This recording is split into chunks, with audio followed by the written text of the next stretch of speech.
panel par lequel nous allons reprendre nos travaux cet après-midi a donc pour objectif de croiser les regards des acteurs judiciaires sur la Charte des droits fondamentaux de l'Union européenne.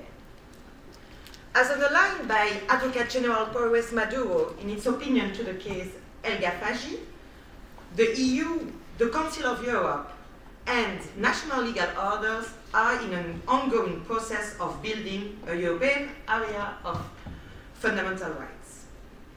Indeed, the Charter did not emerge in a space of legal emptiness. On the contrary, it was notably built on the existing constitutional traditions common to the Member States and the ECHR. Les acteurs judiciaires jouent un rôle tout à fait fondamental dans cet espace européen des droits fondamentaux. Parfois appelés à jongler avec les différents instruments qui le régissent, ils doivent les interpréter, les comprendre, tout en assurant l'autonomie du catalogue des droits fondamentaux dont ils sont les garants, comme l'a rappelé le président Koen-Lenaerts ce matin. L'avocat aura lui comme lourde tâche de tirer de cette protection multiniveau le meilleur pour l'intérêt des personnes qu'il représente. We will therefore give the floor this afternoon to the judicial actors who apply or use the Charter of Fundamental Rights in their practice. I will first give the floor to the Judge Paul Lemens, who is in Strasbourg via video conference. Paul Lemens serves as Belgian judge at the European Court of Human Rights and is professor at the KU level. After that, we will have a roundtable with several national judicial actors. Sarah Lambrecht, who is referendaire at the Belgian Constitutional Court and PhD candidate at the University of Antwerp. Jeremy van Meerbeek, who is judge at the Court of Appeal of Brussels and professor at the Université Saint-Louis. Tim Courtauld, who is auditor at the Belgian Council of State and professor at the Vrije Universiteit Brussels. And Frédéric Crenk, who is a lawyer and lecturer at the Université Catholique de Louvain and the Université Saint-Louis, Bruxelles. So we will first start with a little round table of the national judicial actors, if they agree to do so. And I will give them 3 minutes to tell us about one success story or one missed opportunity with regard to the Charter in their practice. Sarah? So first, perhaps a few general points. So out of the 3 Supreme Courts in Belgium, we can see that the Charter is most frequently invoked by the Constitutional Court. Over the last decade, the Charter has been invoked in about 10% of cases, and we can see that this trend continues to rise. What's interesting is that it's mostly being invoked by individuals or legal persons seeking to annul legislation rather than courts coming to the Constitutional Court. The references to the Charter are often fleetingly one of the many arguments raised alongside references to the Constitution and Convention and also other indirect standards of review. And to me, that's not a negative thing. It's a sign that lawyers are knowledgeable about the Charter and the protection it offers, and that the court is willing to apply so. However, the impact transcends mere superficial references. We can see that the Constitutional Court has not hesitated to declare unconstitutional or to annul legislation for violating the Charter. For example, a very famous example is, if I'm not mistaken, will be raised by Frédéric Crenk, the Test Achat case. But there are multiple other ones. The Constitutional Court has issued constitution-conform interpretation indirectly relying on the Charter, and very importantly, in 8 requests for a preliminary ruling of the Court of Justice, the Charter was invoked. And we can see that the Charter is becoming more and more to be part of the heart of important constitutional and political debates. And this is my example. Perhaps the most visible example, I think, currently is the general ban on slaughter without stunning, which has been adopted in 2017 in Flanders and Wallonia, and which extends to ritual slaughter. This has triggered numerous appeals of countless individuals and organizations of the Jewish and Muslim faith. And we can see here that the Charter is of central importance. More concretely, the freedom of religion. Why? Because you have a 2009 European regulation on the protection of animals at the time of killing. And this regulation is peculiar because it contains a derogation, stating that the practice of ritual slaughter without prior stunning is authorized, based on ensuring effective observance of the freedom of religion, while at the same time expressly permitting member states to adopt national rules aimed at ensuring more extensive protection. So in our judgment number 53 of 2019, we raised three preliminary questions. First of all, if this authorization can be interpreted as meaning that the member states can introduce a general ban on ritual slaughter as defined in the Flemish Act, and if so, whether the 2009 regulation infringes the freedom of religion as guaranteed by the Charter. The third question concerns discrimination concerning the fact that killing of animals without prior stunning is permitted during hunting, fishing, and cultural or sporting events. Now, as you probably have heard in the news, Advocate General Hogan stated that such a general ban on unstunned slaughter that also extends to slaughter carried out in the context of a religious rite hollows out the derogation to such an extent that it should not be permitted to member states to do so. This triggered a controversial response by the Flemish Minister of Animal Welfare, Ben Wijts, who stated it would be aberrant if this democratic decision would be overturned by a court, hence signifying how this is really at the heart of constitutional and political debate. He stated, and I quote, "We live in a democratic society governed by the rule of law, and these words are in the correct order. Democracy comes first." This triggered, as you can imagine, a series of responses. Now, the Grand Chamber judgment of the Court of Justice is expected early 2021, and in turn, the Belgian Constitutional Court will have to apply this judgment within its constitutional framework. So, to me, it's not per se perhaps a success story or a missed opportunity, but it shows how this charter has really truly gained prominence and is really at the heart of constitutional and political debates, both in Belgium and I think throughout Europe. Thank you, Sarah. Jérémy? Parce que j'ai récemment sollicité la charte dans ma pratique. Tout dépend de ce qu'on entend par les termes récemment et sollicité. En remontant à 2017, j'ai pu identifier seulement 4 affaires dans lesquelles la charte avait été mentionnée, parfois sur ma suggestion, mais sans qu'elle ait vraiment un impact concret sur la décision finale. Donc pas de success story. Les occasions manquées, par contre, sont certainement très nombreuses, mais par la force des choses, sont sans doute passées pour la plupart inaperçues.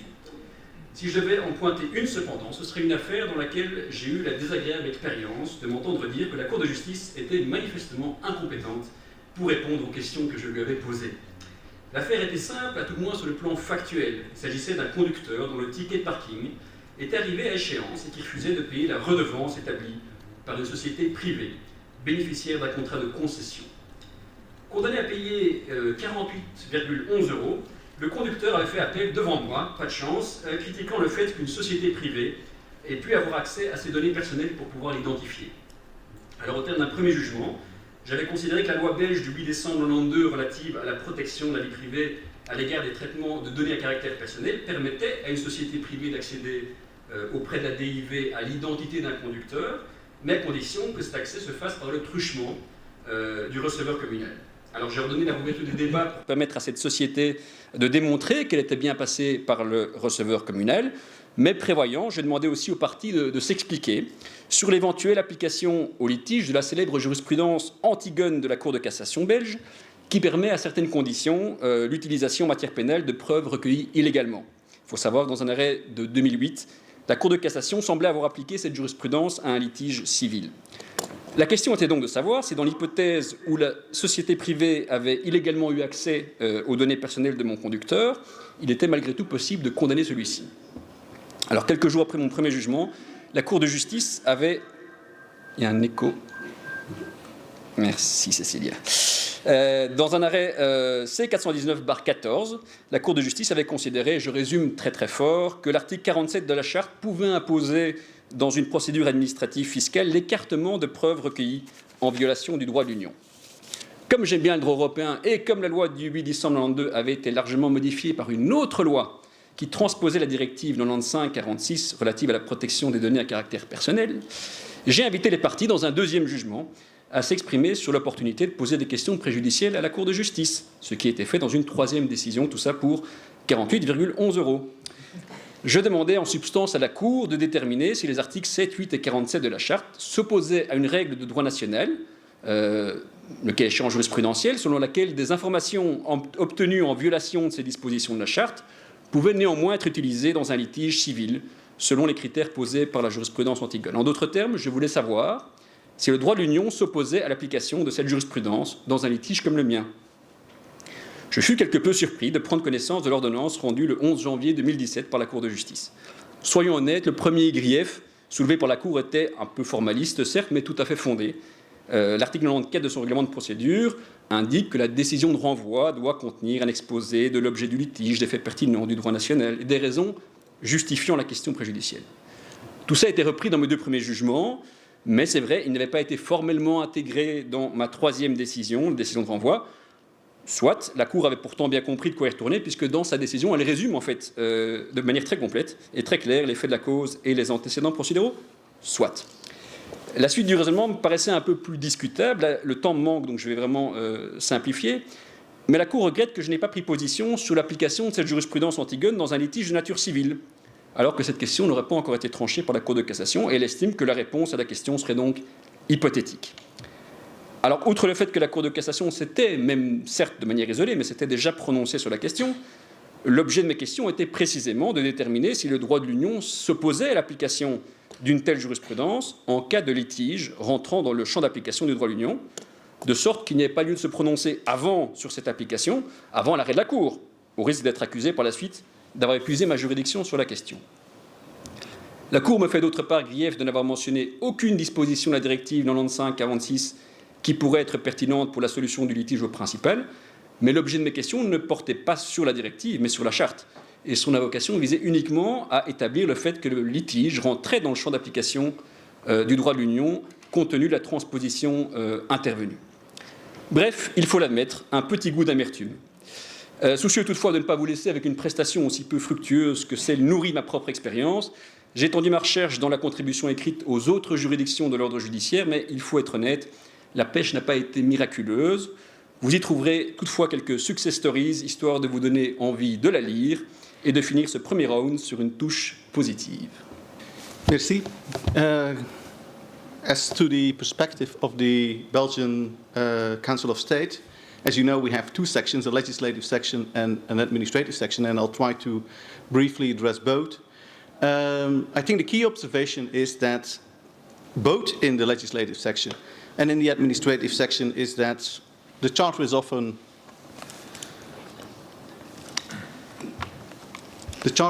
something of an afterthought. With that I mean that we mention the Charter often, but we rarely apply the Charter. We apply national constitutional law, we apply the European Convention on Human Rights, and then we add to the litany of provisions the relevant provision of the Charter without really delving into the substance and the peculiarities of applying the Charter. Now, I think there are a few reasons for that. The first of all, especially as to the administrative section, there's the role of the parties. I mean, parties often do not refer to EU law, and if they do so in a very general manner without really addressing the issue. So again, we get a list of articles, of directives, and indeed also of the Charter that are supposedly applicable without parties pointing out how and when. And if my colleagues, for instance, of the Auditorat try to remedy that in their conclusions, we see that parties in their final observations usually do not address these points. Secondly, there is a problem of the scope of application. I mean, precisely because, and we'll address that, I think, later on in the panel more in detail, but precisely because Article 51 does require us to make this assessment whether or not we fall within the scope of union law, it is often easier to look at the European Convention on Human Rights instead, and then assume that there is a major substantive overlap, that probably the level of protection will be very similar, and proceed on the basis of the things we're more familiar with, Belgian constitutional law, and the European Convention on Human Rights, where often there is also a bit more jurisprudence to work with. Finally, specifically for the Council of State, there's some irony in the fact that the article of the Charter that probably could have been most influential for us, Article 41 of the Charter, on good administration, is the one article in the Charter that is actually only addressed to the institutions and therefore does not apply to the member states when implementing union law. Now, it is true that there's a way of bypassing that through the general principles of union law. Unfortunately, the one time that I actually tried to raise that as an auditor in a contentious case, the case was prematurely aborted by the fact that the applicant has withdrawn his application. So I had basically spelled out the entire Mukuru-Bega case law, YS, to explain how we could go from Article 41 to general principles to an application in the field of agricultural policy, but the case has never, the case has been prematurely dismissed, and therefore there's no judgment in that sense. That being said, there are a few instances where I do think that already the Charter is making an impact. First of all, I would point to Article 16 of the Charter. Article 16, the right to conduct a business, reflects a fundamental right that in the Belgian legal order until recently was better known as the old Decret Dayarde, or currently Article 2.3 of the Economic Code, which means that we have a legislative provision that says that there is freedom to conduct business, but not a constitutional one. The advantage of the Charter is precisely that we now have a norm that is above national legislation to which we can refer and to which we actually refer regularly in fields like energy law, media law.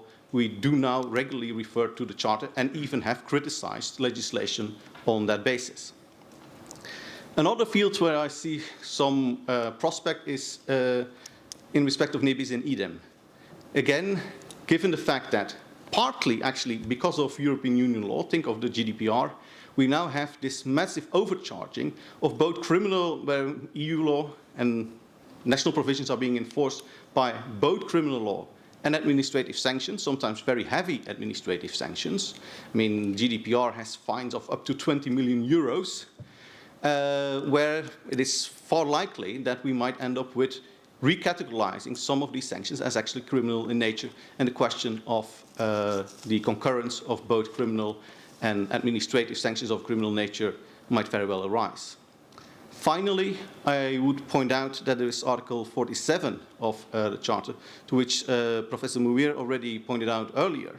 Today, the EU is a legal construct, and it will live or fall in the end by the ability to enforce its laws. And thus that means that you will have access to courts to actually ensure that EU law is properly applied.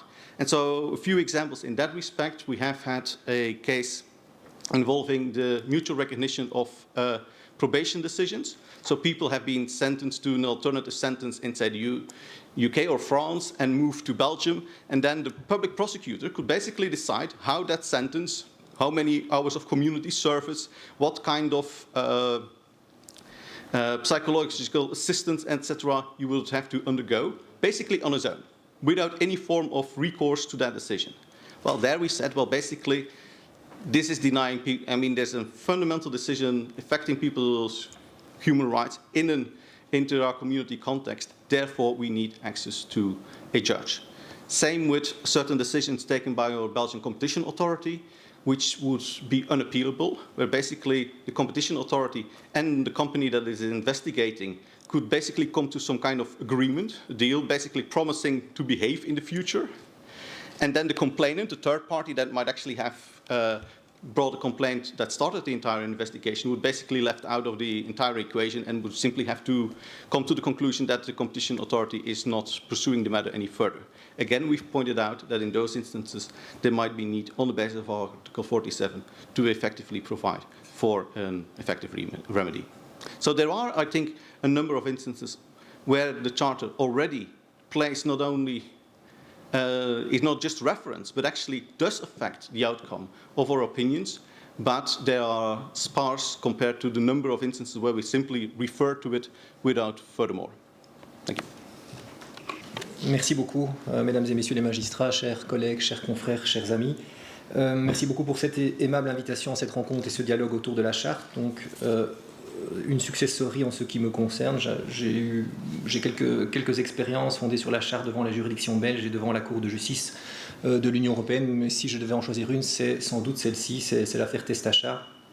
L'affaire Testachat qui a donné lieu à un arrêt de la Grande Chambre de la Cour de justice de l'Union européenne le 1er mars 2011. Et en fait, tout est parti d'un recours en annulation contre une loi belge déposée en juin 2008 devant la Cour constitutionnelle.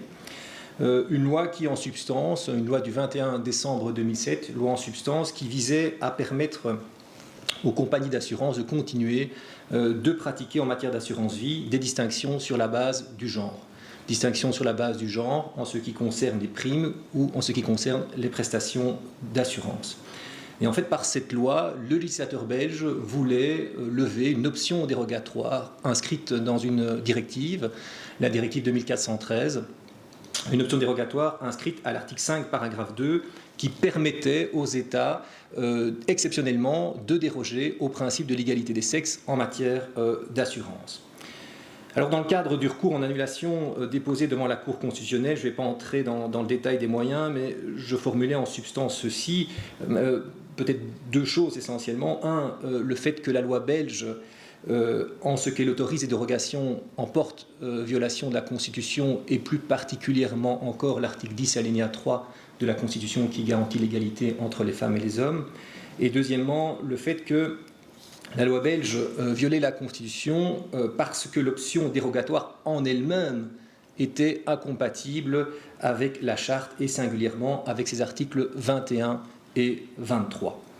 Et il importe de préciser, et quand je suis retourné dans mon dossier, ça remonte, que le recours a été introduit en juin 2008, à un moment où la charte était dépourvue de force contraignante, au moment où la Cour constitutionnelle est saisie. Dans l'intervalle, au moment où l'affaire est tranchée par la Cour de justice de l'Union européenne, le traité de Lisbonne est entré en vigueur et la charte est devenue juridiquement contraignante. Et donc la Cour constitutionnelle, qu'est-ce qu'elle a fait? Elle a simplement posé une question préjudicielle de validité de cet article 5, paragraphe 2 de la directive auprès de la Cour de justice. La Cour de justice a été saisie de ce dossier, l'affaire a été déférée à la Grande Chambre, l'affaire a été plaidée devant la Grande Chambre en juin 2010. La contradiction était assurée bien assurée d'ailleurs par le gouvernement belge, mais aussi d'autres gouvernements, le Conseil, la Commission, qui, pour le dire simplement, avait une conception plus souple, plus relative de l'égalité des genres. Et finalement, au terme d'un arrêt du 1er mars 2011, je ne vais plus revenir sur les attendus, la Grande Chambre a fait sienne notre argumentation et a invalidé l'article 5, paragraphe 2 de la directive. La Cour de justice considérant qu'une disposition qui permet de déroger au principe de l'égalité des sexes sans limitation dans le temps est incompatible avec les articles 21 et 23 de la Charte. Alors avec le recul et près de 10 ans plus tard, qu'est-ce qu'on peut retenir de cet arrêt? Je dirais peut-être 4 choses. Un, que c'est un arrêt pionnier, fondateur sur le terrain de la lutte contre les discriminations et singulièrement contre les discriminations fondées sur le genre, et on peut dire que c'est une avancée majeure. 2, c'est un arrêt qui a, on va le dire, révolutionné en quelque sorte le monde des assurances, dès lors que la Cour de justice a fait prévaloir l'impératif de non-discrimination sur les logiques assurantielles et les logiques actuarielles. 3, et c'est peut-être là l'essentiel, c'est que, en tout cas pour le sujet qui nous occupe aujourd'hui, c'est que 15 mois à peine après l'entrée en vigueur du traité de Lisbonne, la Cour de justice est venue invalider un acte de droit dérivé sur le fondement exprès de la Charte, et la Charte ici a reçu une pleine effectivité de la part de la Cour de justice sur des domaines qui intéressent des millions de consommateurs, puisqu'on est dans le domaine des assurances. Elle en a fait un instrument crédible. Et 4, cet arrêt de la Cour de justice a été rendu possible par la médiation, ne l'oublions pas, indispensable du juge national, en l'occurrence le juge constitutionnel, qui a pleinement joué le jeu du dialogue préjudiciel. Et au final, la Cour constitutionnelle a tiré les leçons de l'arrêt de la Cour de justice et a annulé la loi du 21 décembre 2007. Donc l'arrêt Testache en ce sens est une belle illustration du dialogue entre juge national et Cour de justice. Et voilà pour une expérience, je dirais, heureuse, fondée sur la charte. Merci beaucoup. Et donc ça va nous permettre de mettre en pratique l'espace européen des droits fondamentaux et de nous faire basculer donc des ordres juridiques nationaux à celui de la Convention européenne des droits de l'homme avant de revenir vers les acteurs judiciaires nationaux. Et donc si tout fonctionne bien, je donne la parole plutôt, au juge Lemens. Je vais continuer en anglais si cela m'est permis. I would like to speak about the relationship between the Charter and the Convention, the influence that the Charter has on the Convention. For the relationship between the Charter and the Convention from the point of view of the Convention, we know how that relationship is. It's finely regulated in Article 52, paragraph 3 of the Charter, but there is nothing similar in the Convention, of course not. What about that relationship from the point of view of the Convention? Is there any influence from the Charter on the Convention? That is the question that I would like to briefly discuss with you. I will first say a few words about the role in general of the Charter in those cases where the Court explicitly refers to the Charter in its judgments, and then I will give some examples of the concrete role played by the Charter in the interpretation of specific articles of the Convention. First something in general. We did an analysis of the case law of the European Court, of a number of judgments and decisions of the European Court. We found that very often there is a reference to the Charter in the part of the judgment that refers to relevant domestic, European and international law. More rarely, there is also a use of the Charter in the reasoning relating to the law part of the Court. When, of course, there is a reference to the Charter only in the part where the relevant law is being mentioned, it's difficult to know what exactly has been the influence of the Charter in the case. But there is an influence, and sometimes one can clearly see that certain elements from the case law, from the Charter, have been used also without mentioning the Charter in the text of the reasoning of the Court. It becomes clearer, as I said, when the Charter is being used in the law part of the judgment. I don't have to remind you of the fact that the Convention, as the Court itself says regularly, is a convention that has to be read in the context of international law. The Vienna Convention on the Law of Treaties also obliges the Court and other interpreters of the Convention to take into account all relevant elements of international law. And the Charter can be one of these relevant elements. It can show that there is a common ground in modern societies, in the European societies, upon which the European Court can build its case law.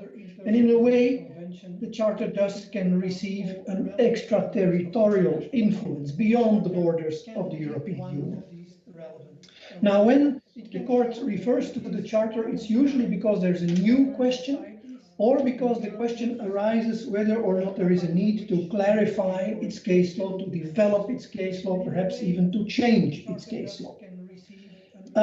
In particular, as I already indicated, the Charter becomes important when it is used as an indicator of an emerging consensus in a part of Europe, the part of Europe composed of the member states of the European Union. Very often, the Charter is then not the only source of inspiration, but is used together with a number of other international instruments, also together with domestic law. But that is very important, this indication of the Charter of the existence of an emerging consensus or a consensus that is already there. However, the opposite may also be true. That is very strange. It may also be true that by comparing the Charter with other instruments, international instruments, and domestic laws, that the conclusion is, well, in fact, there is no consensus. In some parts of Europe, it goes in this direction. In other parts of Europe, it goes in another direction. And that has as a result that in that case, in such a case, that the state concerned, the respondent state, has a wide margin of appreciation. The Charter is sometimes also used as part of the justification of the presumption that EU member states, when they are implementing EU law, comply with the requirements of the Convention. I'm referring to the famous Bosphorus presumption. In the Bosphorus case, which the judgment dates from 2005, the court said that when member states of the European Union, it said that when states are complying with obligations of international law, there may be a presumption that what they are doing is also complying with the European Convention on Human Rights, provided that the international organization itself ensures a protection of fundamental rights, which is at least equivalent to the protection under the Convention. And the court in Bosphorus then went on to examine whether that was the case with the European Union, and in order to come to a positive assessment in this respect, it referred to the Charter, which, although not yet binding, was an illustration of the evolution of the European Union towards more human rights protection.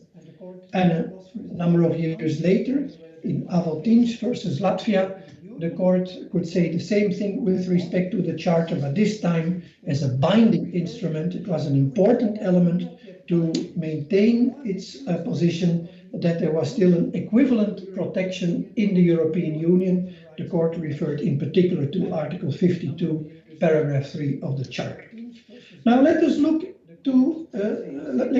at the influence of the Charter and the implementation of specific articles of the European Convention on Human Rights. I will go through a number of articles of the Convention, one after the other, and then refer where I can and where it is useful to a case law of the European Court which referred to the Charter. Let's start with Article 3 of the European Convention on Human Rights about the prohibition of torture and inhuman or degrading treatment or punishment. There is, among others, one case, Babar Ahmad and others versus the United Kingdom, in which the European Court of Human Rights engaged in a dialogue with then the British House of Lords. The House of Lords, we thought that maybe the requirements of Article 3 were not as strict in extradition cases compared to expulsion cases. The court said British court had said the European court had stressed the absolute character of the prohibition of articles of the ill treatment in expulsion cases, but it had not yet said so in extradition cases.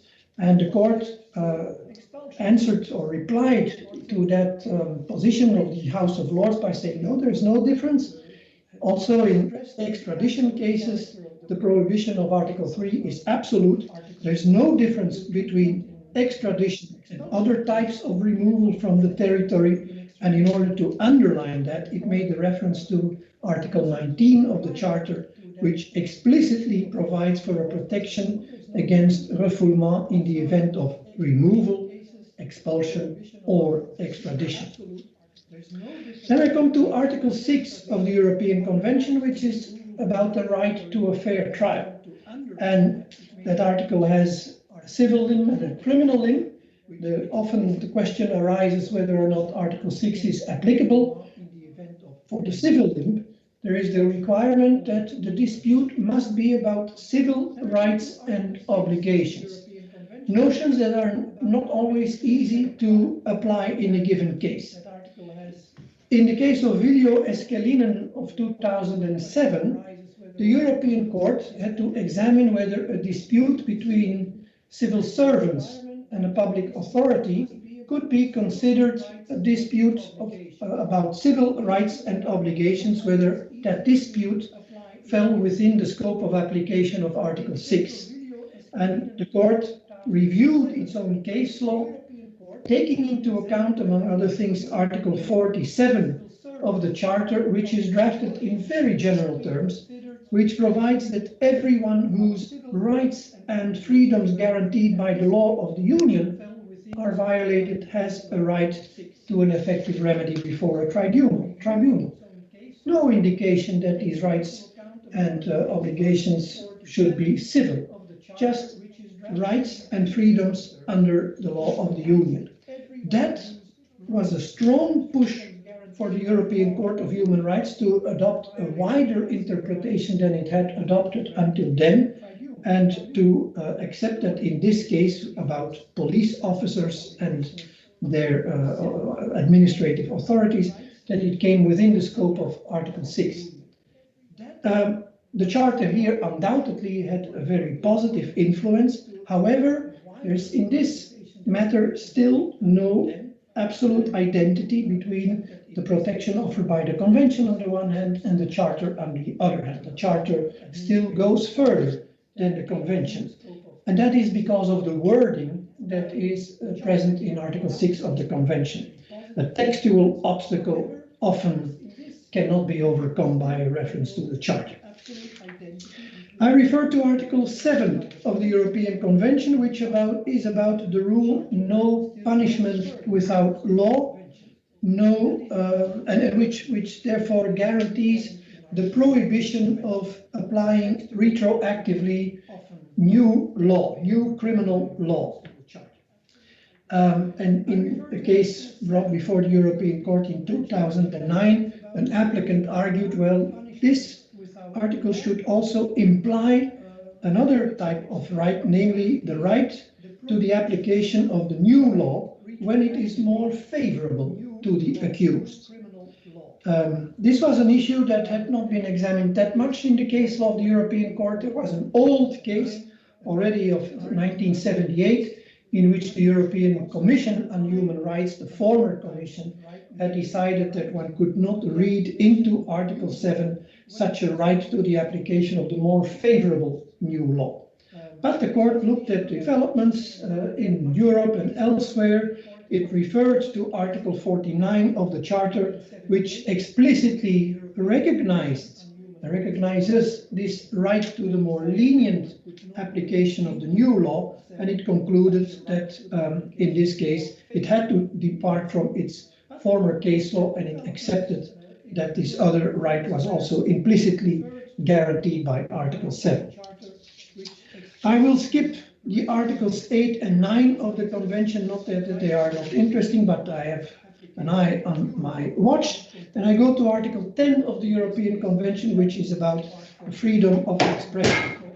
Two interesting cases that have arisen before the European Court, before the Grand Chamber of the European Court.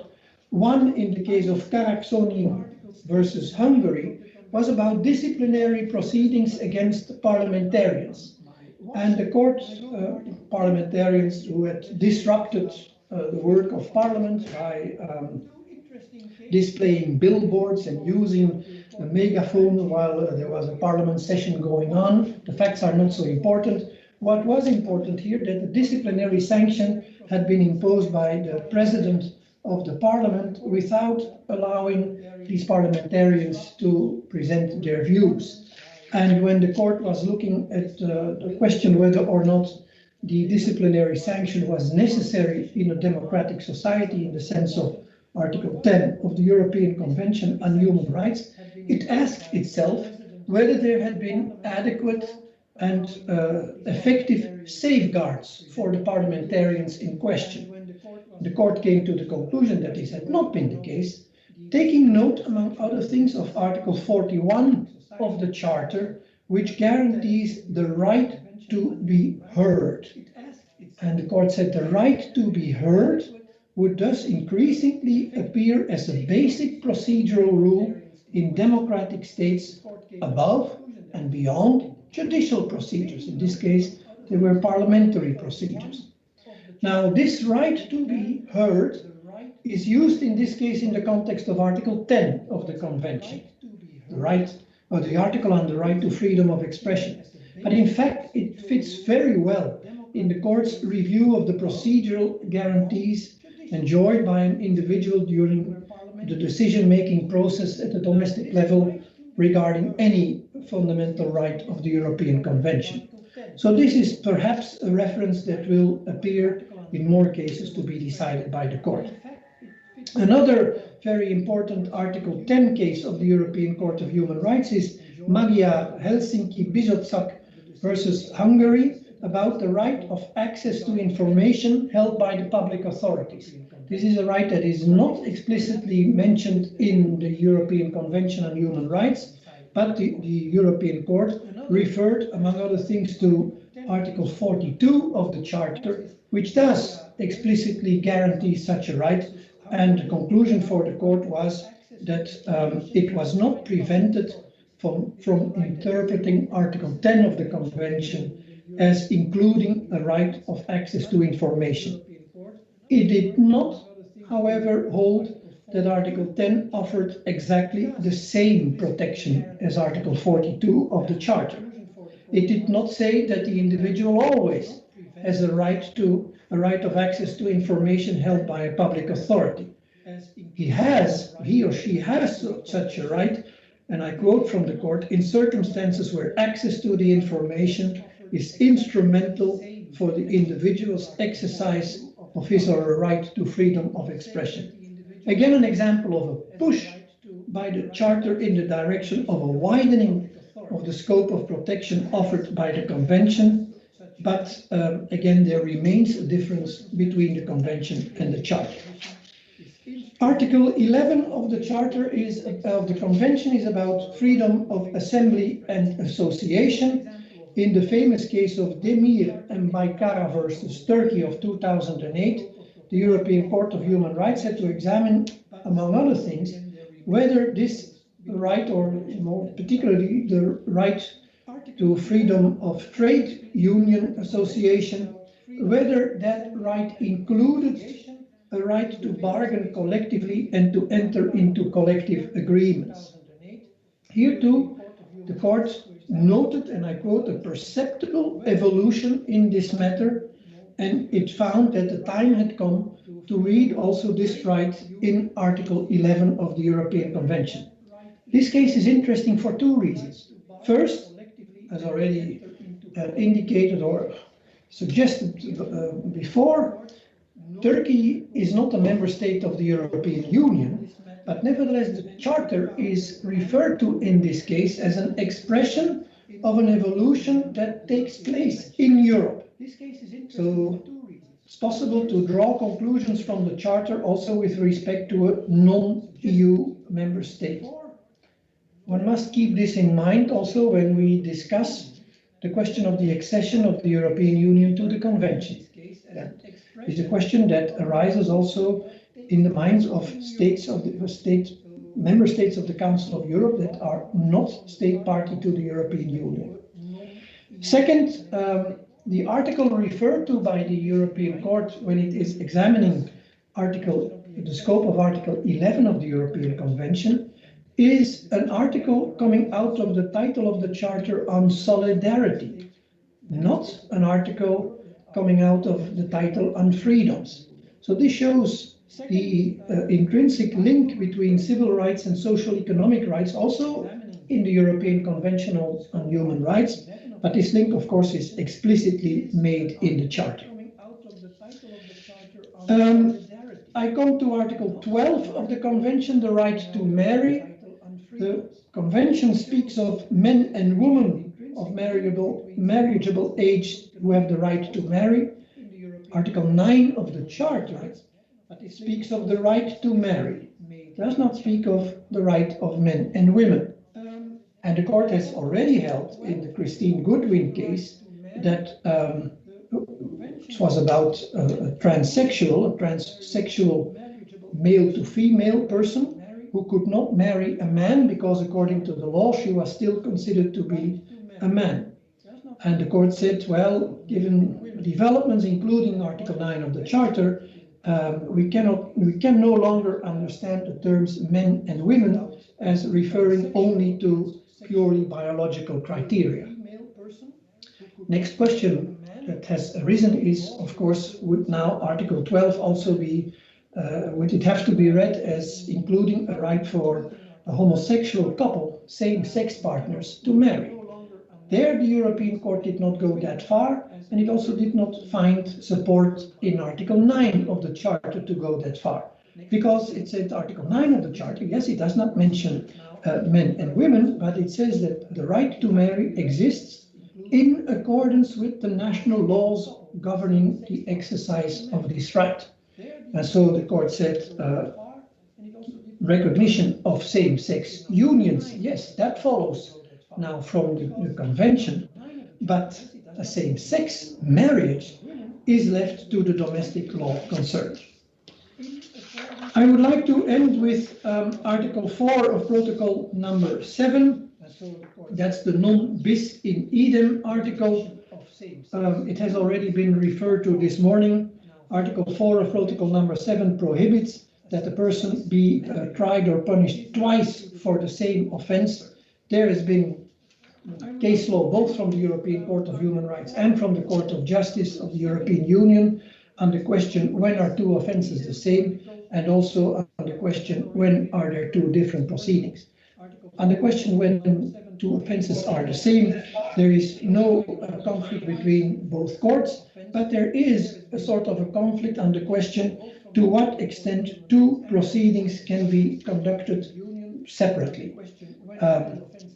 In the case of A&B versus Norway of 2016, the European Court of Human Rights decided that dual proceedings, tax proceedings followed by criminal proceedings, tax proceedings having the character of criminal proceedings in the autonomous sense of the European Convention on Human Rights, that these two proceedings can be conducted provided that they have a sufficiently close connection between each other, which would show that the proceedings are combined in an integrated manner so as to form a coherent whole. A few years later, in Menchi and a number of other cases, the Court of Justice of the European Union adopted a different approach. It did not speak of any close connection between the two proceedings, rather it accepted that the prohibition of double proceedings could be limited, provided that the conditions for a limitation of human rights were fulfilled. An entirely different approach. The European Court holds that the prohibition of ne bis in idem does not apply when certain conditions are met. The Court of Justice holds that the limitation of the prohibition can be justified. And it may well be that the level of protection following from the Court of Justice's approach is not in conflict with that level of the level of protection guaranteed by Protocol number 7 to the European Convention on Human Rights. That is also what the Court of Justice stated in its judgments. However, as Johan Callewaert also mentioned this morning, there is a difference in methodology. And this difference in methodology puts the domestic judges before a difficult task. How to reconcile the approach of the Court of Justice with that of the Strasbourg Court. I come to my conclusions. Koen Lenaerts spoke this morning about the influence of the Convention on the Charter. The opposite clearly is also true. There is a clear influence of the Charter on the interpretation of the Convention, and I'll try to give you some examples. Nevertheless, conflicts are possible. They are rare, but they are possible. Non bis in idem, as I just mentioned, is one example. The divergence of views between the court, the Strasbourg Court, and the Luxembourg Court with respect to the question whether the stay of asylum seekers in the transit zone of Röszke in Hungary constitutes a deprivation of liberty is another one, a recent one. It is mentioned already a few times this morning. I will not get into this issue, and don't ask me questions about it, because it may become an issue that will come back before the Strasbourg court in the dialogue between the two courts. Now, how to solve such conflicts in the interest of individuals, and I might add also in the interest of domestic judges? The answer must lie in a dialogue between the Luxembourg court and the Strasbourg court. De lege lata, there is such a dialogue. You can see the expression of that dialogue in the numerous references in the judgments of both courts to each other's case law. A reference to the case law means that the case law of the other court has been taken into account, and that's a good thing. De lege ferenda, there is of course the accession of the European Union to the Convention, an obligation for the European Union. As you know, as has been mentioned, the negotiations resumed last week. There are many advantages to such an accession from the point of view of legal certainty within the European Union. I don't have to explain them. From the point of view of influence of the Charter and of EU law in general on the Convention, it is also clear that such influence can only increase when the European Union becomes a party to the European Convention. Thank you very much for your attention. Intervention sans surprise, tout à fait passionnante et qui suscite déjà, on me dit, des discussions sur le live stream et des questions. Mais avant donc de passer à la discussion, je vais revenir vers les acteurs judiciaires nationaux pour leur poser la deuxième question qui est en fait divisée en deux sous-questions. Donc d'abord, est-ce que selon vous et selon votre expérience, la Charte des droits fondamentaux présente une certaine valeur ajoutée par rapport aux autres instruments de protection des droits fondamentaux? Et dans ce cadre, si vous pouviez revenir avec votre regard critique sur les dispositions transversales de la Charte, certaines d'entre elles, toutes, je vous laisse décider. Sarah? So I'll start first by pointing out some general things. So we see in the case law of the Constitutional Court that the Charter already had some traction even prior to the entry into force of the Lisbon Treaty. Parties would bring up the Charter, and the Constitutional Court proved willing to take account of the Charter under certain conditions, influenced by the case law of the Court of Justice. Now, since the entry into force of the Lisbon Treaty, 1st of December of 2009, the Charter has the same legal status as EU primary law in the Belgian legal order, and therefore the Constitutional Court verifies, if be indirectly, whether parliamentary legislation is in conformity with the rights and freedoms recognized by the Charter. It does so by two ways, which are well known, I think, according in the Belgian audience, through reading it together. The constitutional rights with their counterparts in the Charter, and through reading the constitutional principle of equality and non-discrimination in combination with the Charter. Now, I'll first address the general, transversal provisions. First of all, scope of application, Article 51. It's clear that the Charter in the case law of the Constitutional Court, and I think so throughout the Belgian national courts, remains eclipsed by the Convention. And to a large extent, this can be explained by the Charter's limited field of application at the national level. As been said on multiple occasions, the provisions of the Charter are addressed to the member states only when they are implementing EU law. So for parties to successfully invoke the Charter, they have to demonstrate that their case falls within the Charter's field of application. And the Constitutional Court has to verify this. Now, I have to admit, I looked at the case law extensively, and it does not always do so explicitly. So there are some inconsistencies, we have to be honest about that. But for instance, at the famous, as we call it, the burqa ban case, we declared the grounds for annulment inadmissible insofar as they relied on the Charter because the parties were unsuccessful in proving the link with EU law. Now, we faithfully integrated the case law of the Court of Justice on this issue, for instance, applying the Charter in a case concerning VAT tax. We have done so in a case on data mining and matching to combat social security fraud. However, even the Constitutional Court makes errors. Let's again be honest. We have invoked the Charter and asked a question to the Court of Justice in a case that had no connection to EU law, according to the Court of Justice. It's a famous Pelkmans case concerning the mandatory closing day. So there's still some confusion as to where the application of the Charter begins and ends. Lastly, I would like to bring up what to my extent is an underexposed issue in the vast academic literature on the scope of application of the Charter. And that is its delineation when courts undertake abstract review, which is obviously an essential task of the Constitutional Court. The question arises whether the Belgian Constitutional Court should take the Charter into account when reviewing legislation that does not implement EU law, but that regulates proceedings that might fall within the scope of application of the Charter. For instance, the Constitutional Court issued a judgment number 22 of 2020, in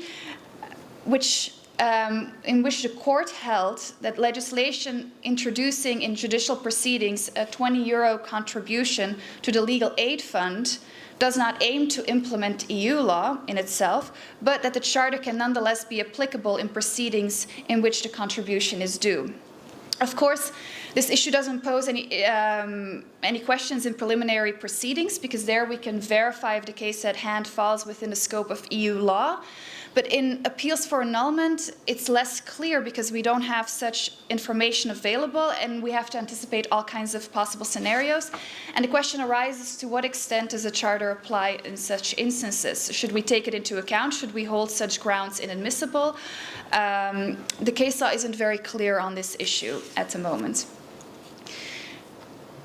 The second thing is the link between the Charter and the Convention, Article 52, paragraph 3. In our case law, the Charter is almost invariably invoked alongside corresponding provisions, of course, of the Constitution, but also the Convention and other European or international standards. And given the roots of the Constitutional Court, which I presume you're well aware of, the Charter counterparts of the constitutional principle of equality and non-discrimination are frequently invoked, as well as Article 52, paragraph 3, ensuring a harmonious interpretation of the Convention and the Charter. The Constitutional Court explicitly embraces that the Charter must be defined with reference to the meaning and scope as those laid down in the Convention, as interpreted by the European Court of Human Rights.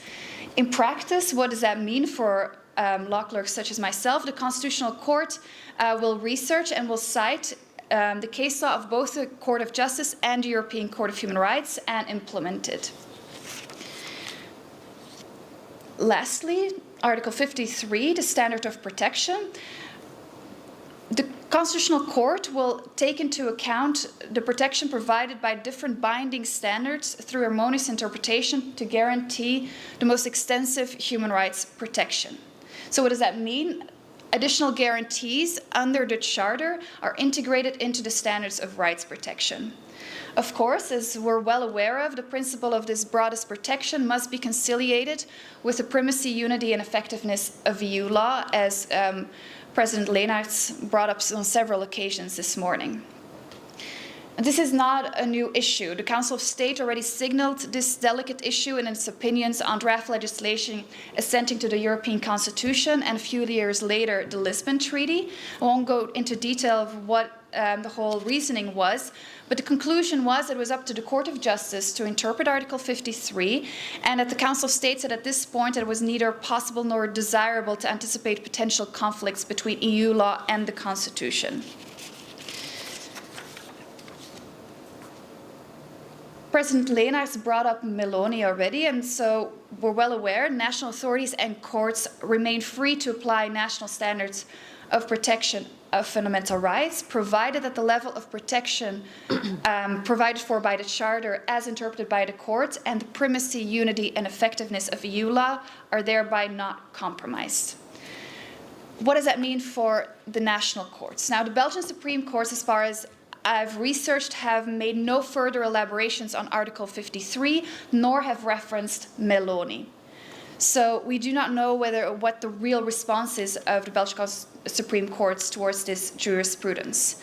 It has been stated, though, in doctrine, including by members of the Constitutional Court, that there is a judgment by the Constitutional Court, a well-known judgment that sets constitutional limits to the primacy of EU law, that should be interpreted as an indirect response or sort of counterbalance to Meloni. It's judgment number 62 of 2016 on the constitutionality of the law assenting to the Fiscal Stability Treaty. I can go into further detail of this judgment if need be, but perhaps you're well aware of it. So there were the Constitutional Court in an obiter dictum stated that there are 3 inherent limitations to Article 34 of the Belgian Constitution, which states that the exercising of specific powers can be assigned by a treaty or by a law to institutions of public international law. So the 3 inherent limitations are so that there cannot be a breach of the principle of conferral, that the Belgian national identity inherent in the political and constitutional fundamental structures cannot be infringed, and that the core values of constitutional protection provided by the Constitution to legal subjects cannot be infringed either. This has not been further elaborated on, except in legal doctrine. So, and I will not make any further elaborations on this issue so far, but I can state that it's been raised as a sort of counterbalance to Meloni. Now, to end with your first question, what is the added value compared to other instruments? Well, it's clear, and it's been stated on multiple occasions, that it offers broader protection than the European Convention on Human Rights on several instances, and also than our Belgian Constitution, which is a document of the 19th century and has been only updated in a very pointillistic manner. However, it's very difficult to ascertain and define which element has had which added value in a specific case, especially in our case law, because the instruments are so interwoven and its way of application is so interwoven through our rules of interpretation that it's almost impossible to really define whether or not it was a charter that had the defining influence on whether legislation was held to be unconstitutional or whether a constitution-conform interpretation was applied. I don't think this is per se a bad thing.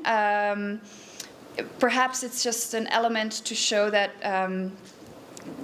the Charter is being taken into account and has become truly part of the sort of standards of review, if be indirect, of the Constitutional Court. Now, it's been raised several times, for example, by Johan Callewaert, and I think it's important to emphasize once more that the great challenge for courts at this moment is to ensure coherency when reading together all these instruments. Callewaert referred to it as divergence in methodology, so did Judge Lemmens. And in our everyday functioning, we're confronted with the difficulty of coping with increasing complexity of the human rights framework in Europe. And we have to do so under significant time and budget constraints. I don't think it's a coincidence in the memorandum of the Council of State, but also of the Constitutional Court, we raised this issue of complexity of law and especially also of the human rights framework. We have to take into account a vast amount of case law. And you have a similar burden that exists for individuals seeking to enforce their rights. And I think it's important to emphasize that the Supreme Courts have a particularly important role to play. I think if we look at the Court of Justice and the European Court of Human Rights, I think it's very important that they consistently cite each other's case law, and that they, if there is any sort of divergence in methodology or whatever term you want to apply to it, that they are very clear about this, and that they define it so that for national actors it becomes clear where the divergences are, where the superior level of protection lays, and so that we can easily apply it. And I think we also need to make sure that the guides of the rights are frequently updated and so forth.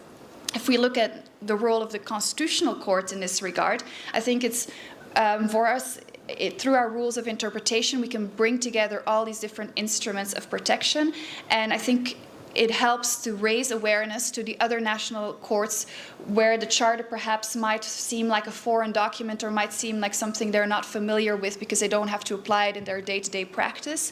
And I think we can really make sure that it becomes embedded into the case law of national courts.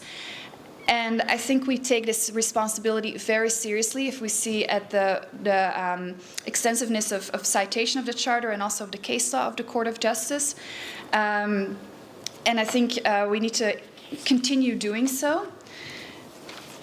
To end, I think the impact of the Charter on the case of the Constitutional Court is undisputable at this point, and I think that's a natural consequence of the traditional openness we've had to international and European law. It's not a coincidence where we've been the Constitutional Court that has raised the most preliminary questions to the Court of Justice.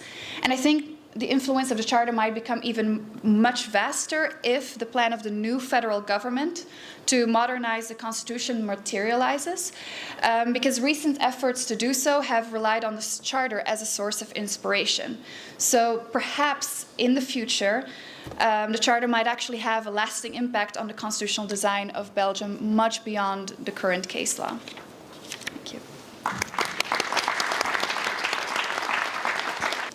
Thank you very much, Sarah. And so now I'll give the floor to Jérémy Van Merwe. Quel regard critique est-ce que je pose sur les dispositions transversales de la Charte? Pour les dire de façon peut-être un peu simpliste, je crois qu'elles jouent un rôle non négligeable dans le peu de succès que la Charte rencontre auprès des juges du fond. Et cela de façon un peu paradoxale qu'on prenne en considération les contraintes ou les absences de contraintes que ces dispositions transversales leur imposent. Je m'explique. La contrainte principale, c'est évidemment, on en a beaucoup parlé, c'est l'énoncé par l'article 51 de la Charte, qui est encore trop souvent méconnu des praticiens et qui limite son champ d'application au droit de l'Union. Il n'est pas rare que la Charte soit mobilisée par des parties sans que soit même évoqué ce lien de rattachement. Les juges ne sont pas moins concernés par ce problème et de nombreuses décisions de la Cour de justice révèlent que des juges belges ont essuyé une décision d'irrecevabilité à défaut d'avoir pu établir ce lien de rattachement. Il faut admettre que ce lien ne va pas toujours de soi, j'en ai fait l'expérience et Sarah Lambrecht l'a aussi évoqué, et ce n'est pas toujours facilité par la jurisprudence de la Cour de justice relative à l'article 51 de la Charte.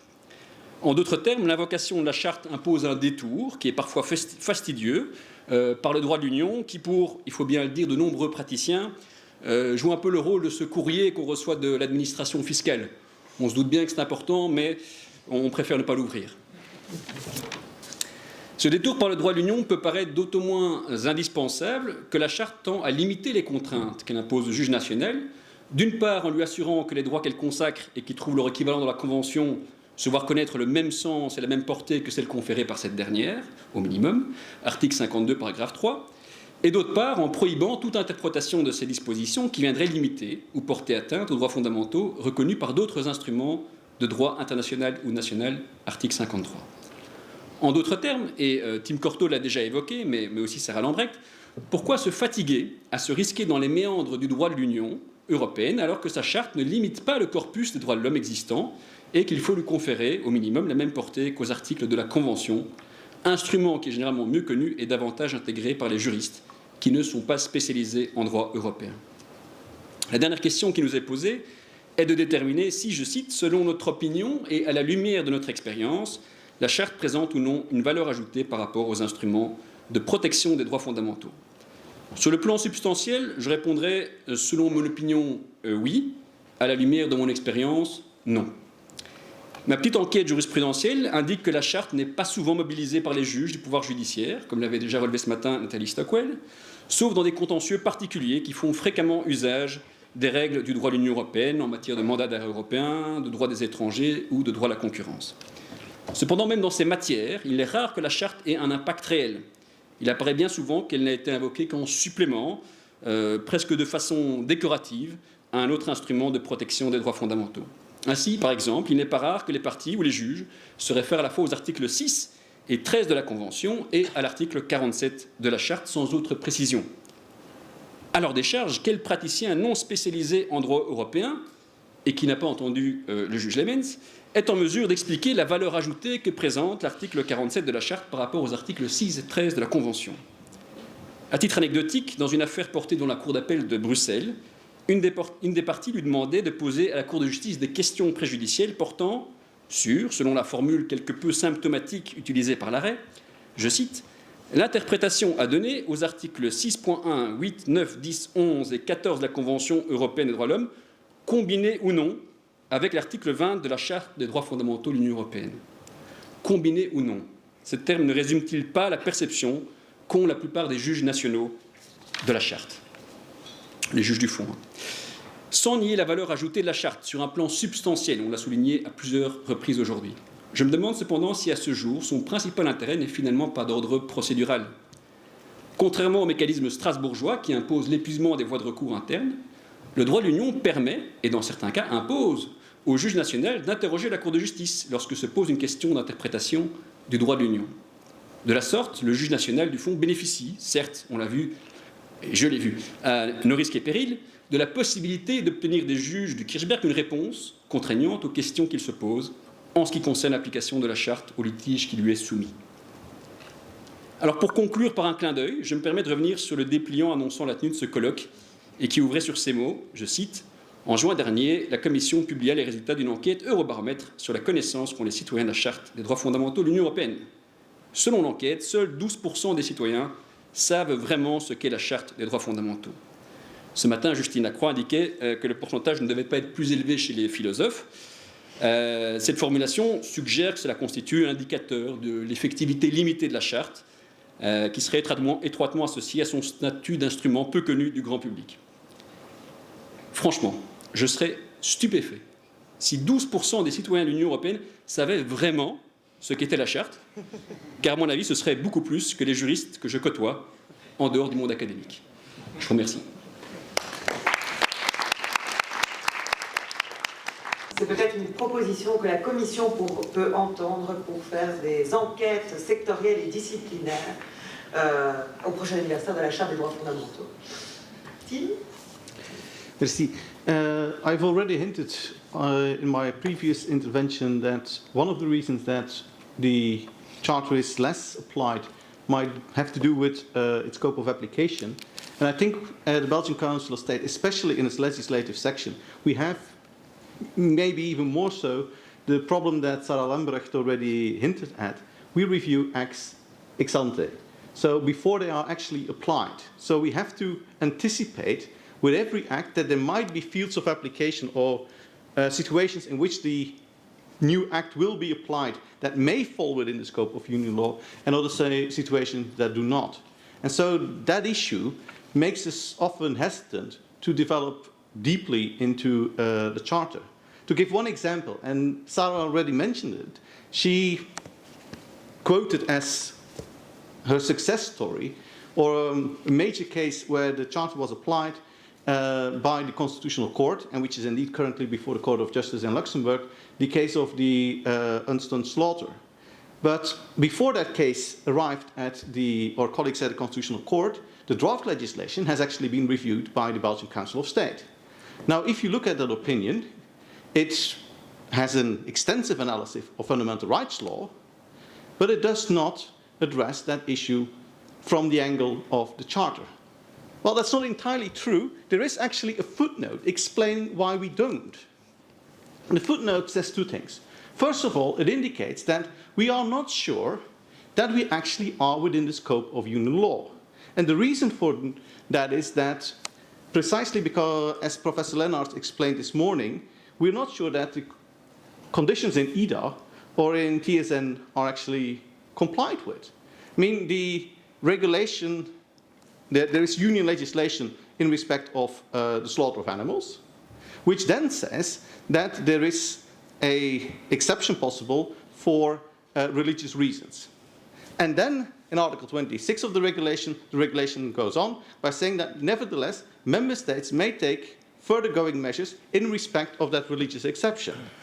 So what is this? Is this a further going national measure, which under TSN falls outside the scope of Article 51? Or is it, in the approach taken by the Advocate General, some kind of elaboration on the codification of a right to religious freedom already ingrained in the regulation itself, to which Belgium then would be derogating? In the latter case, we clearly all fall within the scope of the Charter, and the parties before the Constitutional Court were very right, of course, to raise the issue from that angle. But from our perspective, when we were first addressing this issue, rather than having to solve that problem, the easy way out is simply saying, well, let's look at it from the perspective of the European Convention on Human Rights. And actually, the footnote goes on by adding to that, actually it doesn't matter much because an analysis under the Charter cannot offer anything new. There is an assumption that the level of protection will be the same. Now, if you've read the opinion of the Advocate General, I'm not sure that even that assumption is true. I have the impression that the Advocate General comes up with a level of protection in respect of the freedom of religion that goes well beyond the cases of the European Court of Human Rights we actually cite in our opinion. So it nevertheless indicates that from the institutional perspective we're at, with very little time to assess a massive amount of legislation ex ante, without concrete cases before us, it might be daunting to immediately grasp the full implications of whether or not we fall within the scope of the Charter or not. That has as a consequence that occasionally we simply then mention the Charter anyway, without making any effort to explain how we could ever fall within the scope of application. I think there's an opinion, for instance, on compulsory community service, where if you ask me, even if you put a gun to my head, I have no idea how this falls within the scope of union law. I simply don't know, but nevertheless we do reference the Charter extensively. Sometimes we do acknowledge there is an opinion, for instance, on the Charter in respect of tissue banks. So precisely because we have very little other instruments that explain the rights related to ethical issues arising to bioethical questions, well, we basically refer to the Charter, acknowledging, okay, this part of the tissue regulation is not governed by EU law. It doesn't fall within the harmonized area, but nevertheless, we at least then draw inspiration, nevertheless, from the codification of that field in Article 3.2 of the Charter. One area where I do think that there might be, nevertheless, despite these limitations, some margin for using the Charter is actually the Services Directive. There is important case law of the Court of Justice in respect of the Services Directive that explains that the scope of application of the Services Directive does no longer require any transnational element, which means that any system of business licensing, and that is bread and butter for both our administrative court section as for the legislative section, can be reviewed entirely under the Services Directive, irrespective of whether we have it's only domestic suppliers of services that are concerned or also pan-European suppliers. But secondly, it also means that in that review, we can, without doubt, invoke the Charter, starting with Article 16, the right to pursue business, but then also all other rights as well. Given the fact that we do not often refer, or, well, we often refer, but do not often apply, as I said, the Charter, there are also very few instances in which we actually carry out and balancing under, for instance, Article 52 of the Charter. The only example that I could find is an opinion in respect of the status of homosexual blood donors. But the only reason we have a full analysis there of proportionality and of balancing is because the Court, Council of States rather, then cites in extenso the judgment of the Court of Justice in the case of Léger, in which the Court of Justice has addressed that same question, and then we basically rally to that position without really developing an argument of our own. So where does this leave us? Well, first of all, I think that we do have to start making an effort on realizing when we are acting or not in the scope of union law. I have the impression that, as Professor Lennart explained this morning,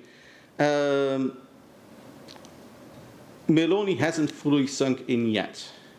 I mean, Sarah also said, well, we have no cases in which we fully explain how that we are applying Article 53, where we examine whether or not we are in an area of full harmonization, which precludes us from invoking any other constitutional standard, and thus basically which would force us to get out of our default mode of citing first the Constitution, then the European Convention on Human Rights, and then an afterthought the Charter, in areas of full harmonization.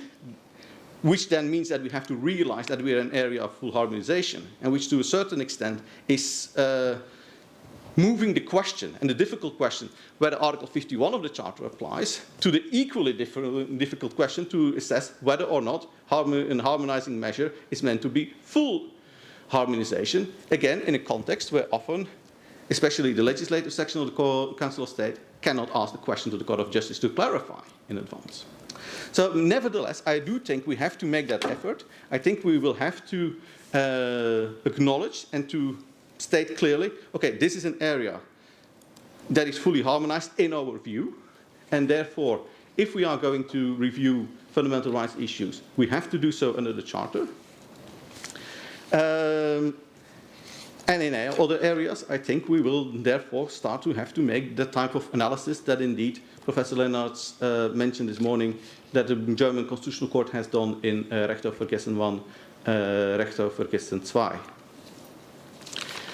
Secondly, other concern, well, as to the level of protection, the assumption that the human rights standards are similar is an easy one out for the legislative section, and I think it's a necessary one. We simply do not have the time nor the resources, as Sarah pointed out, to fully scan all case law of every court, of every jurisdiction to see what exactly, where the differences lie. And so I think it is often a shorthand to refer to things we're more familiar with to assess the level of protection. That being said, I think at least for the court part of our institution, our administrative court is a last instance court. And therefore, I think we are very much under an obligation, whenever parties put forward a plausible claim that the level of protection under union law may differ, from actually asking the Court of Justice. And I'm thinking in one field in particular, the rights of the child, which are underdeveloped in Belgian law because we refer back to the International Convention on the Rights of the Child, of which the direct effect is being disputed. I'm pretty certain that, for instance, in asylum cases, if the questions are asked to the Court of Justice, under Article 24 of the Charter, that the answers may be far more demanding to the national legal order than we naturally would be willing to assume. So, is there an added value in the end for the Charter? Well, first of all, I think there is in respect of substantive law. There are some rights that simply are nowhere else protected as well or as explicitly as in the Charter. And I've already mentioned earlier Article 16, but for instance also bioethical rights and so on. So for that alone, the Charter does offer some added value. Secondly, I think it also forces us to pay more attention to fundamental rights in general, to be more aware that the number of situations in which issues can come up differ, and then also to reassess sometimes our own human rights standards. I mean, a few speakers already have made reference today to Article 47, which is basically Article 6 of the European Convention on Human Rights, but on speed. I mean, it offers far more protection, far less caveats, and it does therefore offer us an instrument to be far more demanding vis-à-vis our own national legal order. I thank you.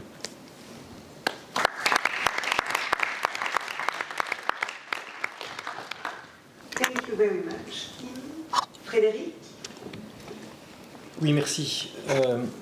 Dans la mesure où il m'est demandé de m'exprimer ici avec ma casquette d'avocat et non en tant que scientifique, je voudrais commencer par examiner deux questions. Est-ce que la charte est ignorée par l'avocat? Et deuxièmement, est-ce que la charte est sous-exploitée par l'avocat? Alors le constat, et je rejoins en fait celui de Jérémy par rapport au constat qu'il faisait s'agissant des juges, la charte aujourd'hui demeure quand même pour une large part ignorée par les avocats, pour une multitude de raisons qu'il est difficile d'objectiver, mais ce qu'on peut observer, je pense, c'est que l'avocat, tout comme d'ailleurs le juge national, est davantage familiarisé avec la Convention européenne des droits de l'homme, qui est un texte plus ancien, qui est davantage ancré dans le quotidien du praticien, alors que la charte est un texte plus récent et qui émane d'un ordre juridique qui n'était pas perçu comme étant à l'origine prioritairement dédié aux droits fondamentaux. Mais en même temps, on ne peut pas dire que la charte est totalement ignorée par les avocats. Néanmoins, ceux-ci éprouvent les pires difficultés à invoquer la charte. Ça peut paraître à l'avocat compliqué car technique. Alors il y a toutes ces nébuleuses évidemment sur lesquelles je ne reviendrai plus entre les droits, les libertés et les principes. Il y a aussi et surtout le champ d'application de l'article tel qu'il est circonscrit par l'article 51 de la charte. Il faut, on l'a dit, un point de contact, un rattachement avec le droit de l'Union. Or, il faut le dire franchement, ce n'est pas toujours le cas pour un grand nombre de contentieux quotidiens. On prend par exemple le contentieux locatif devant le juge de paix. On prend le contentieux du roulage devant le tribunal de police. On prend le contentieux de la responsabilité civile devant le tribunal de première instance. Ces contentieux sont en grande partie, sinon totalement hors champ de la charte. Mais néanmoins, et là je trouve ce que Jérémy disait tout à l'heure tout à fait intéressant, et je ne sais pas s'il partage ce constat, on peut voir que tantôt par méconnaissance du champ d'application, ou tantôt par volonté délibérée d'outrepasser ce champ d'application, on invoque la charte, alors même que le litige ne présente aucun lien avec le droit de l'Union. Et plus encore, les juges se réfèrent à la charte. Et on l'a vu dans plusieurs décisions de justice, je pense à certains juges de paix, certaines juridictions du travail, qui se sont appuyés dans leurs décisions sur l'article 1er de la charte, proclamant l'inviolabilité de la dignité humaine. Et on a une série de décisions avec des motifs à titre confortatif. On vient appuyer la motivation en se référant à la charte. Alors, est-ce que la charte représente une réelle plus-value ? Moi, je répondrais par l'affirmative, de manière très claire, une plus-value certaine pour l'avocat et au-delà de l'avocat pour le justiciable. Je prendrai deux exemples, il y en a d'autres, on l'a évoqué tout au long de ces journées, la protection des données à caractère personnel, on a un ancrage textuel spécifique à l'article 8 de la charte, mais aussi et surtout la Cour de justice a édifié une importante jurisprudence autour de cette disposition, jurisprudence dont les attendus de principe sont souvent invoqués par les juridictions belges, et des attendus sur lesquels les avocats s'appuient fréquemment. Premier exemple. Deuxième exemple, Jérémy l'a évoqué également, l'article 47 de la charte, le droit à une protection juridictionnelle effective. Alors c'est vrai que textuellement, il apporte une plus-value. Il apporte une plus-value par rapport à l'article 6 de la Convention européenne des droits de l'homme, dans la mesure où il écarte ces balises que sont le champ civil et le champ pénal. A priori, l'article 47 de la charte a vocation à s'appliquer à tout litige, à tout contentieux. En revanche, pour l'article 6 de la Convention européenne, ce n'est pas le cas, et on l'a vu dans l'affaire des visas syriens, la décision MN contre Belgique, la Cour européenne des droits de l'homme ne veut pas abolir ces limites textuelles, c'est tout à fait clair. Donc le contentieux des étrangers échappe au champ d'application de l'article 6. En revanche, et pour sa part, l'article 47 de la charte régit le contentieux des étrangers. Donc de ce point de vue-là, la charte apporte une réelle plus-value. Alors la charte apporte incontestablement une plus-value, la réponse ne souffre aucune discussion. Pour l'avocat, c'est un texte supplémentaire qui peut être invoqué, complémentaire à la Convention européenne des droits de l'homme, complémentaire aussi, nous n'oublions pas, au pacte onusien de 1966, un instrument qui s'ajoute, qui enrichit, mais qui ne supplante pas et qui ne neutralise pas tous les autres instruments. Alors devant qui invoquer la charte ? Alors la charte peut naturellement être invoquée devant les juges de l'Union et évidemment devant la Cour de justice de l'Union européenne.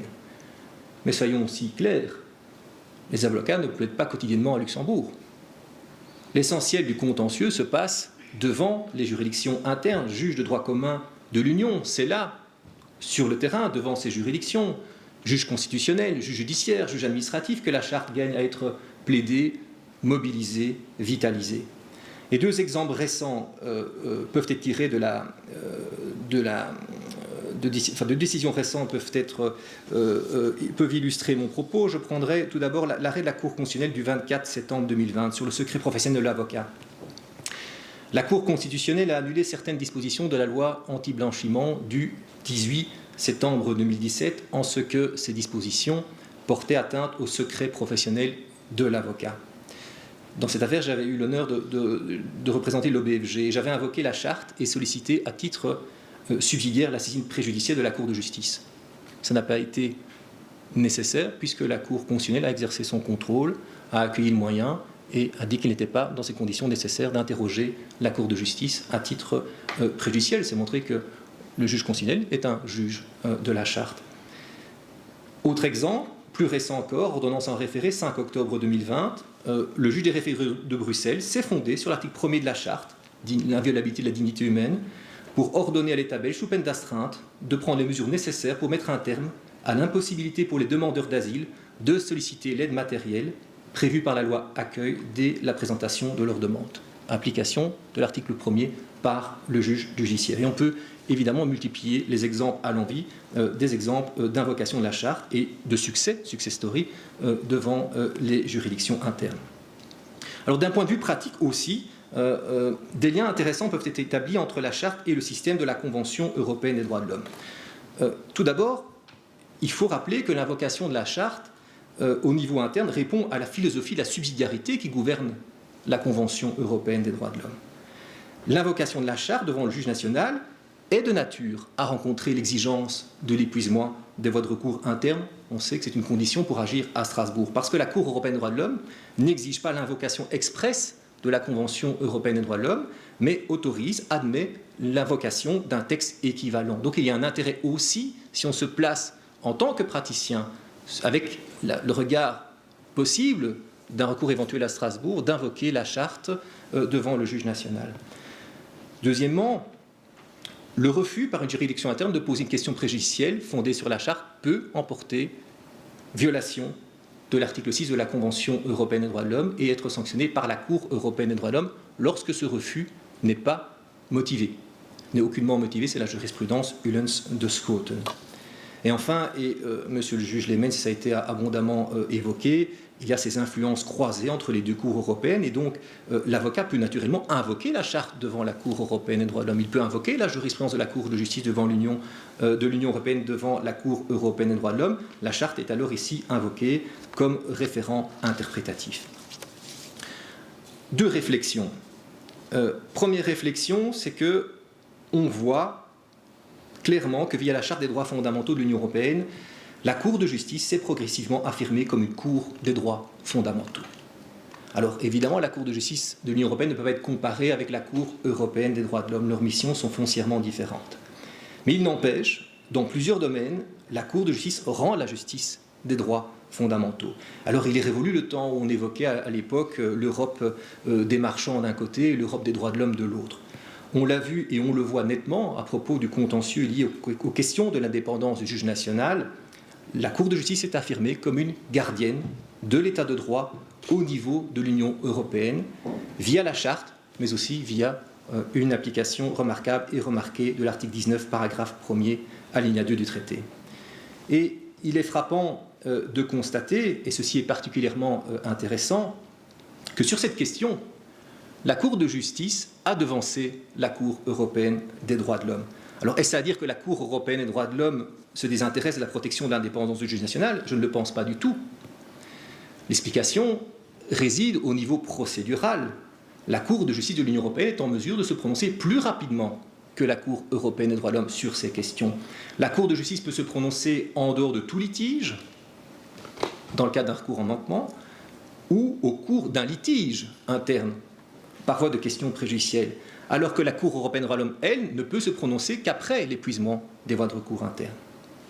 Et si la Cour européenne des droits de l'homme est habilitée à prendre des mesures provisoires, ces mesures provisoires ne concernent que des cas limités, article 2 de la Convention, droit à la vie, article 3, interdiction de la torture, des peines et traitements inhumains et dégradants, alors que la Cour de justice de l'Union européenne peut, en référé sous le bénéfice de l'urgence, ordonner la suspension de dispositions législatives qui posent prima facie de sérieuses questions au regard de la Charte.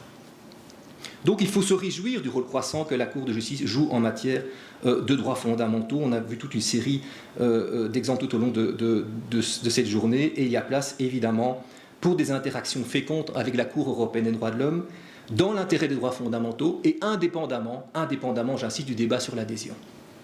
Et enfin, je voudrais insister, pour terminer, sur le rôle essentiel, moteur, des avocats qui n'est peut-être pas suffisamment souligné. Et je crois que les organisateurs de ce colloque ont eu parfaitement raison de mettre ce rôle en lumière. Car l'avocat est au fond un acteur important de la justice nationale et internationale des droits fondamentaux. C'est un acteur capital. Il interpelle, il conteste, il contredit, il s'indigne, il se révolte parfois. Et il questionne surtout, il déconstruit les idées reçues. Il attire l'attention des juges sur des législations ou jurisprudences problématiques. Mais aussi et surtout, il attire l'attention des juges sur les réalités de terrain vécues par les personnes auxquelles la charte s'adresse en premier lieu. Et donc, en définitive, le succès de la charte est en grande partie tributaire de l'action de l'avocat qui doit être intelligente, créative, mais aussi, d'une certaine manière, visionnaire. Et à la suite de l'avocat, c'est évidemment au juge qu'il appartient de donner plein effet à la charte. Alors, je ne dirais pas, pour conclure, que la charte doit être plus souvent invoquée par l'avocat. Non, elle doit être invoquée à bon escient. Invoquer la charte n'est pas une fin en soi. La charte est un moyen afin de faire respecter les droits fondamentaux. La charte est un instrument. Et au fond, que ces droits soient respectés et que leurs relations soient sanctionnées sur la base de la charte, sur la base de la Convention européenne des droits de l'homme, sur la base des pactes, cela importe peu au fond, du moment que l'essentiel est que ces droits soient respectés et que leurs violations soient sanctionnées. Je vous remercie.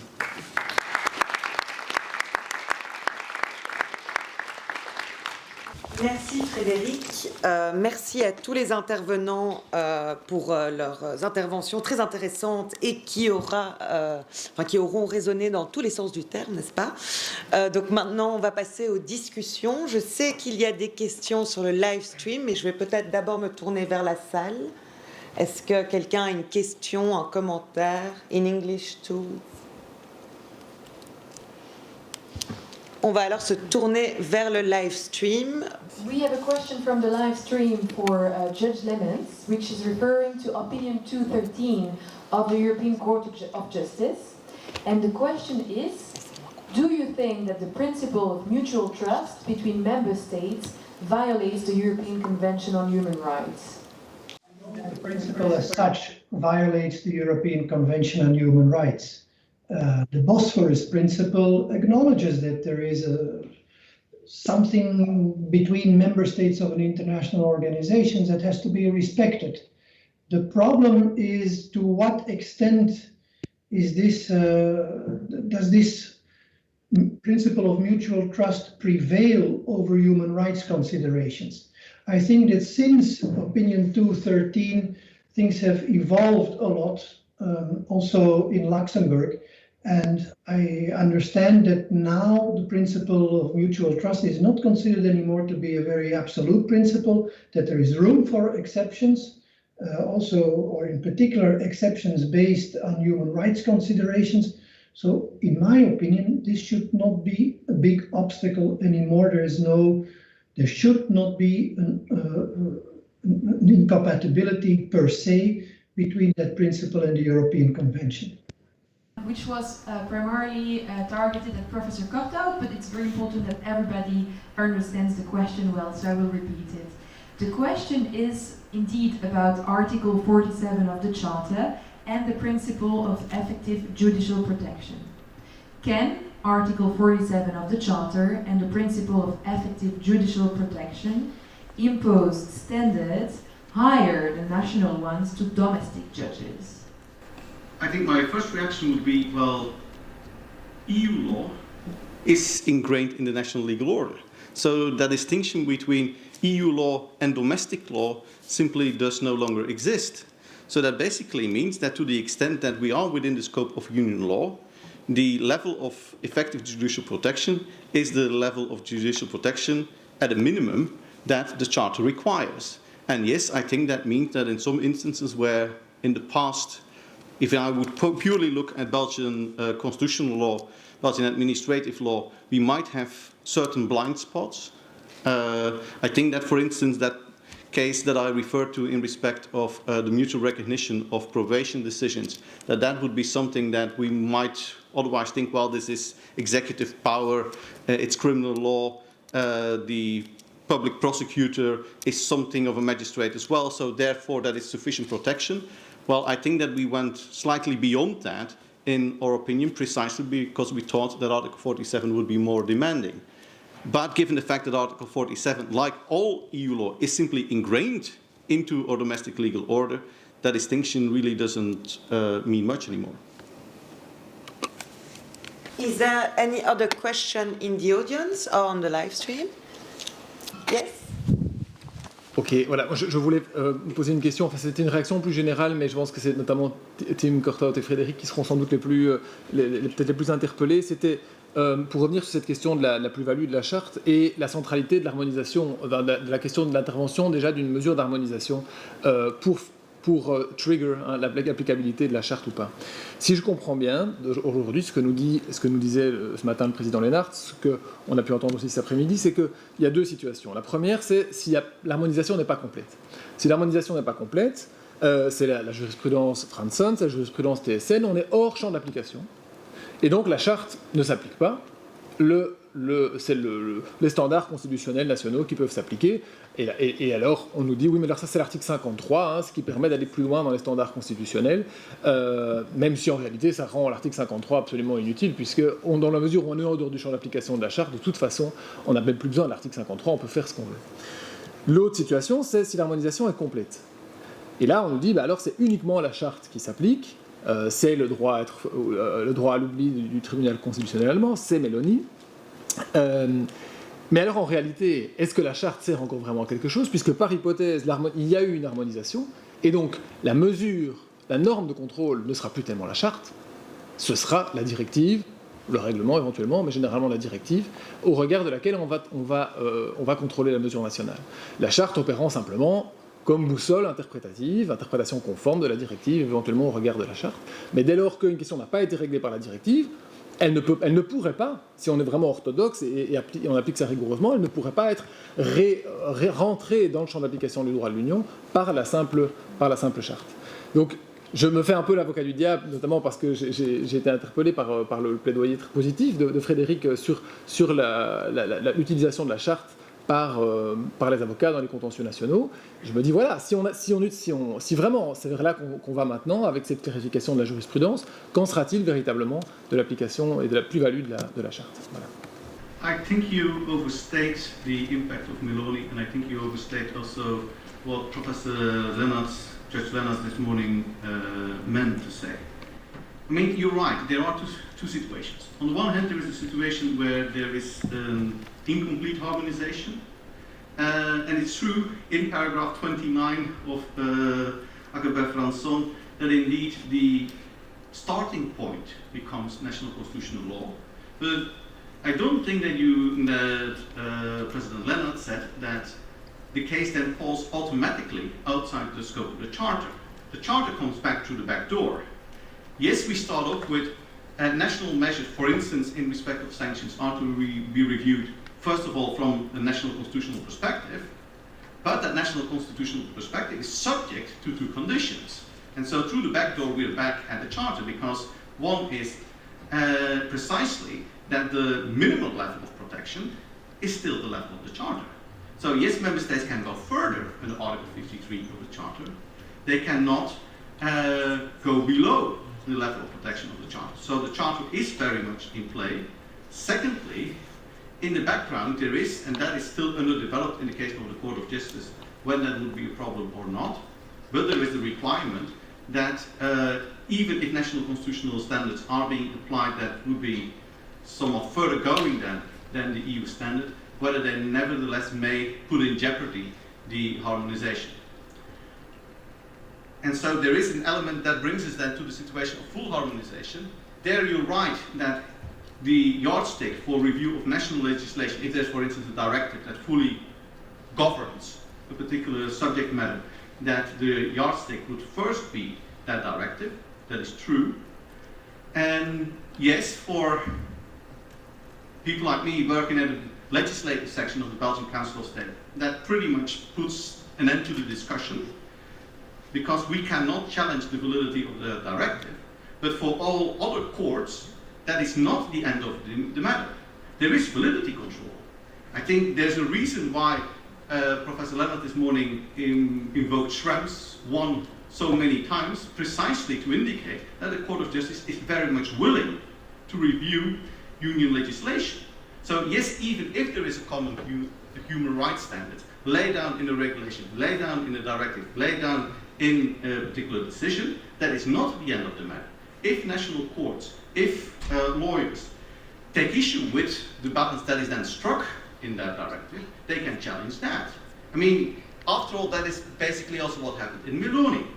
The court does indeed says Spain cannot go further, but before going there, the Court of Justice at the same time fully reviewed whether the framework decision on extradition complies with the Union human rights standards and whether or not that even corresponds to the equivalent protection offered under the European Convention on Human Rights. So we then get a very strong debate, first of all, on what the level of human rights protection really is, and whether at least the Union directive or the Union framework decision or whatever instrument it is that is at stake lives up to that expectation.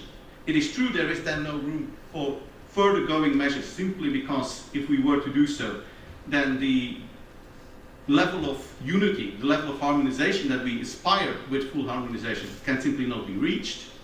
But that doesn't mean that there is no equivalent human rights protection provided for at EU level, and that to the extent that anyone, anywhere in the European Union, want to take issue with that level of protection, then it would be impossible to ask questions to the Court of Justice precisely on that point. But then from the perspective of the Charter, rather than from the perspective of national constitutional law. Oui, Antoine, moi je comprends ta question. Ce que je constate, c'est qu'effectivement la charte est rarement invoquée de manière autonome, de manière indépendante. Je prends le cas par exemple du contentieux relatif à la protection des données, évidemment, mais on raccroche ça au RGPD. J'ai eu l'occasion de plaider des actions associations où on a invoqué toute une série de dispositions, l'article 8 de la Convention européenne des droits de l'homme, les articles 7 et 8 de la Charte, mais surtout on s'appuyait sur les textes de droit dérivé. Donc c'est vrai qu'on observe que la Charte est rarement invoquée de manière indépendante.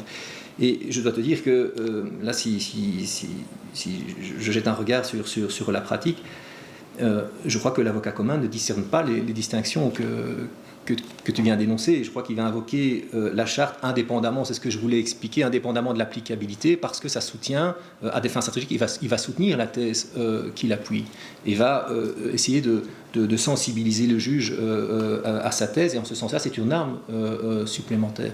Donc c'est en ce sens-là que je parlais peut-être d'une plus-value pour l'avocat, même si sur les questions, et la question que tu poses, je la comprends parfaitement, et je pense que, en tout cas, il y a une nouvelle dynamique en matière de droits fondamentaux. L'avocat, je pense, le perçoit comme ça, une nouvelle dynamique des droits fondamentaux qui vient de l'Union européenne, et donc cette charte va être invoquée avec toute une série de textes, et notamment les textes de droit dérivé, si je prends la protection des données, par exemple le RGPD. Merci aux intervenants, évidemment, et merci aux personnes qui ont posé des questions. Je propose qu'on continue ces discussions lors d'un break. Merci à tous.